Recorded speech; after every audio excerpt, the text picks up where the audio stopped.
Who are you when you're not in a group of people telling you who to be? Today's topic is identity. I thought it would be important to speak about it and share my personal experience with identity and just how important it is. Not knowing your identity can cause so many problems. It can cause so much sadness, so much pain and confusion, and nobody wants that. When it comes to identity, it does not just involve you.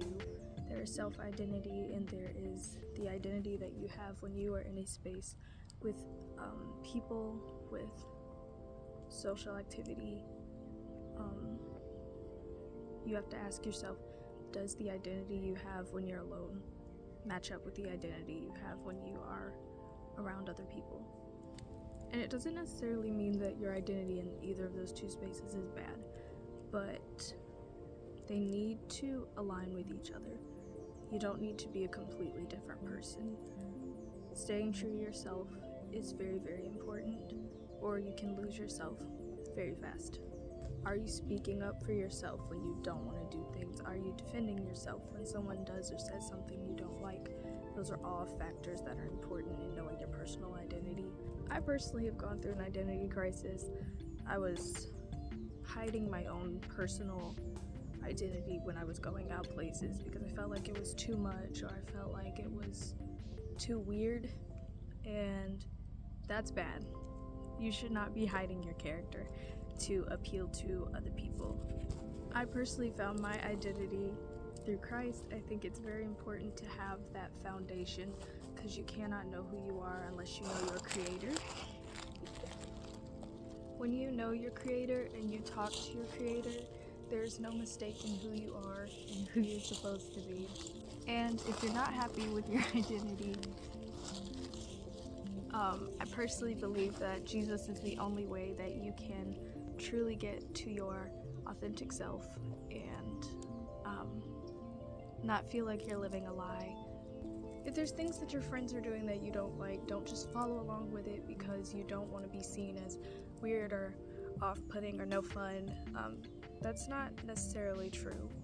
Just because you don't want to engage in something does not make you any less fun, any less important, and any friends who are making you feel that way should not be your friends. They are not your friends, they are your enemies. So if you're watching, this is your sign to evaluate yourself when you're alone and evaluate yourself when you're with people, and just find those things that you may need to change or you need to improve, or things that you just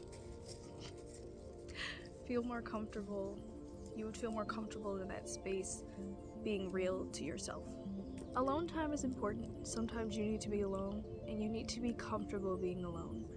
You should not feel like you are nobody if you have nobody around you. You should not always have to be around people to feel like yourself. You should know who you are alone and know who you are with people. In seeking a personal transformation of your character and identity, ask for your spiritual eyes to be opened. Ask God for that healing. Ask God for that discernment on who and what you need to get rid of in order to become who you are supposed to be in Christ. And don't give up when it gets hard, or don't give up when He says, hey, I'm going to take this thing that you like so much, that's what's killing you. You're going to have to be ready. You're going to have to be willing to get rid of things that you hold on so dearly to if you really want change. That's all I have for you guys today. I thought this would be a sweet little video to make. I hope you enjoyed it, and let me know where you are in your identity and journey in the comments. Bye.